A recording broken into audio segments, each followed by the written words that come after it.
What's up guys, Luke here, and today we are back for another episode of Luke's Laptops.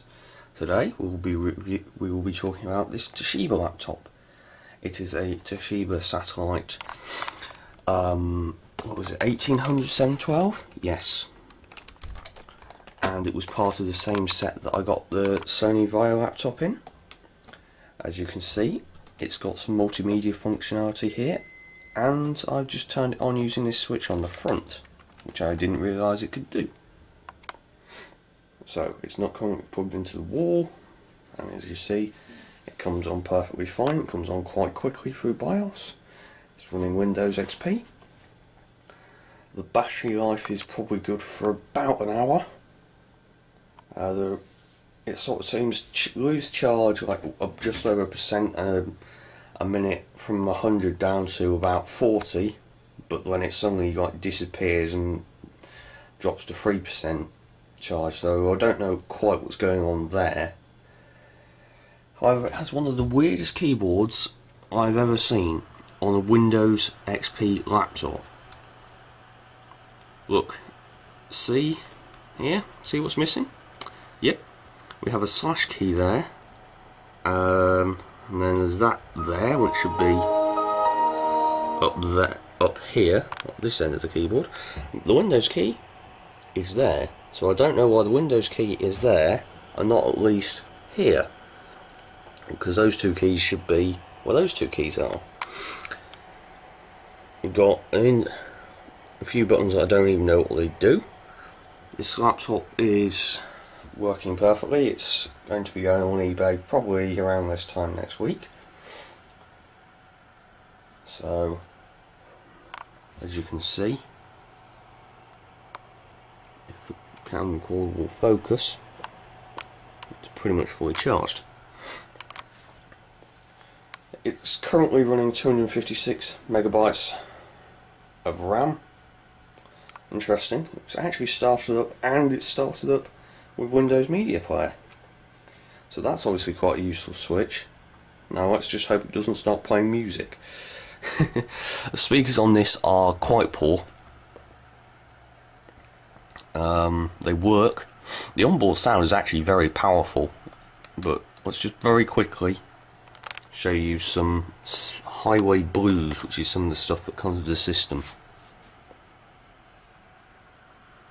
There's a speaker on the left, and then the right channel's there. As you can see, at the moment it's a fairly slow system, particularly when it's just starting up. At the moment it's fitted with a 40GB 5400 RPM drive, which, there we go. So the speakers aren't too bad for something like this. They're perfectly capable of coping with jazz. The power management in this is fairly aggressive, so the fan is very happy to kick up. If we start playing some BFMV,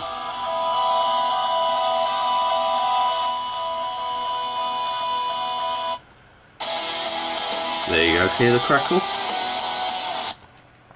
But it's certainly very capable of driving the speakers at such a rate that it starts going berserk. And it basically just internal sound degenerates into crackle. In fact, it's actually got one of the most powerful volume-wise sound setups I've ever seen, certainly in a laptop. The speakers are perfectly capable of being overdriven to hell. Okay, so laptop charges quite slowly, although quicker than it actually indicates. Oh no, that's wrong way around.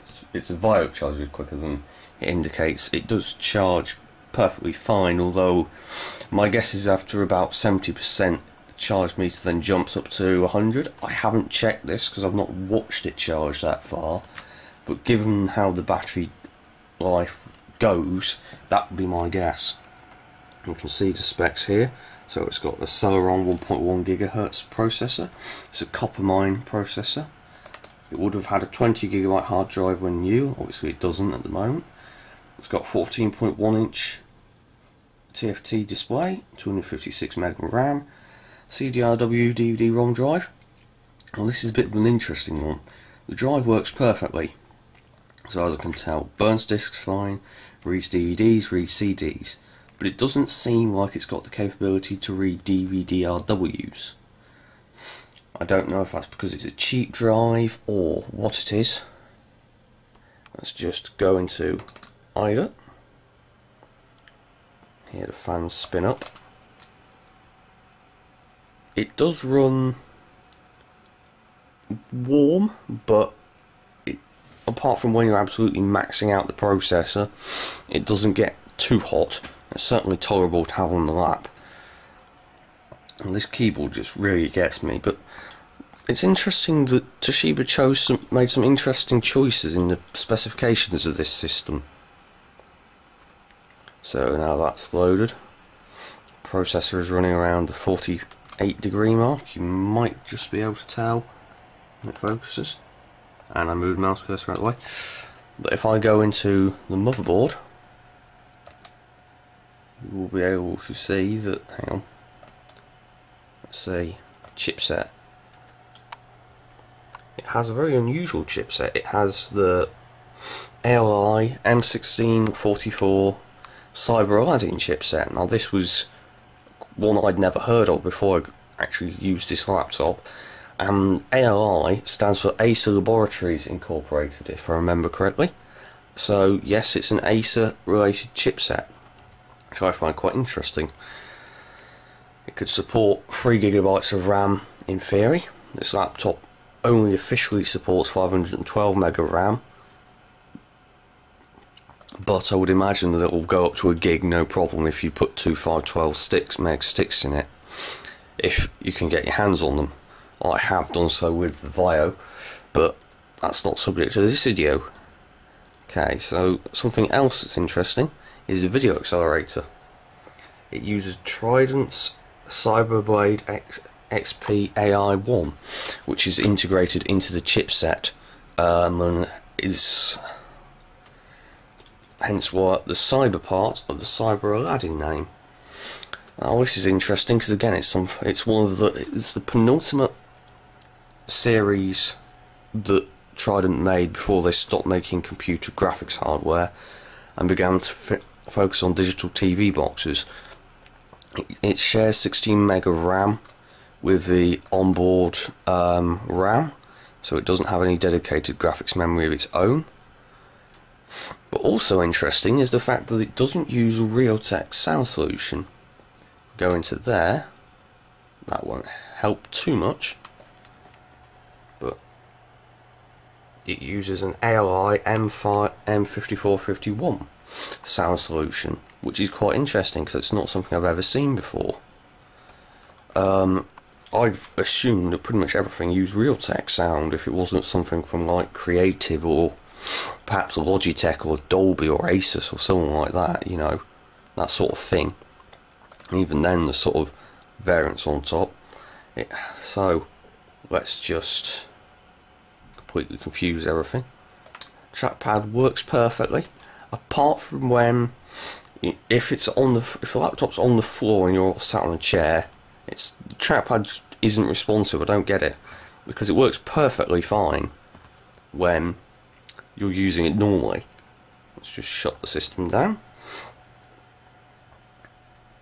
The laptop is in absolutely fantastic condition. I mean, there is some wear on the trackpad which you possibly can just about, you can just about make it out, although YouTube may hinder some of that. But it's in better shape than the Vio in some ways. It's a worse laptop, it's a much cheaper laptop, and you can see where Toshiba cut some corners, but it's very odd that it's got this sort of lip. So, flip up the back, you can see it has an interesting charging setup, 15 volts and 5 amps. It's quite high current and quite low voltage. It's very surprising that. There's some interesting stickers that I don't know what they're referring to. The Class 1 laser product warning. There's a service tag there. The memory is probably located under this door. That's probably the wireless card.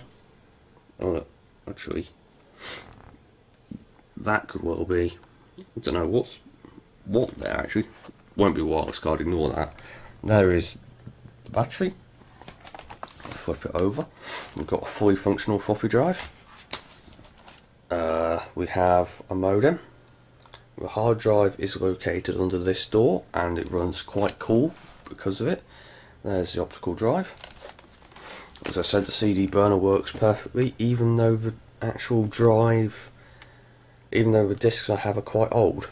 And we have onboard Ethernet, we have a PS2 port for a mouse and keyboard, we have a video out for a television, I'm assuming that's an infrared port, and then we've got a microphone and headphones, 2 USB ports, VGA out, serial in, parallel ports. On the side there's 2 card bus slots which both work perfectly. You have the cooling vent, and then there's the battery. And interestingly, yes, that is a volume wheel. The system has not got any keys for controlling volume. It does so via a mechanical scroll wheel, which is very, very nice. Because what it means is when you first install Windows, it doesn't deafen you by running everything at loud volumes, which is good. The keys are all a nice size, apart from the enter key, which is ridiculous. But they're just, I don't know what they were doing with this one. But it's perfectly usable when you remember where the Windows key is. The system will run much better when I give it 512 meg of RAM, I would hope. In fact, I will show you a video of it when I do, because obviously, and I'll show things like the CD burner and working and the floppy drive in use, just because I want to do that for the eBay sale. But yeah, I'm going to apologise here for the lack of videos in the last week or so. Basically, I made a couple of them, but they both had audio issues. So unfortunately I've had to scrap them both because they're just not fit for YouTube. I'm going to try again today and hopefully things will work better. But yeah, this laptop is in amazing shape for something that didn't cost very much in the first place. But yeah, I hope you enjoyed this video. If you did, please leave a like, comment and subscribe if you're new to my channel and you want to stick around and see some more of these things. I hope to see you back here in the very near future. This is Luke, wishing you a good day, and goodbye.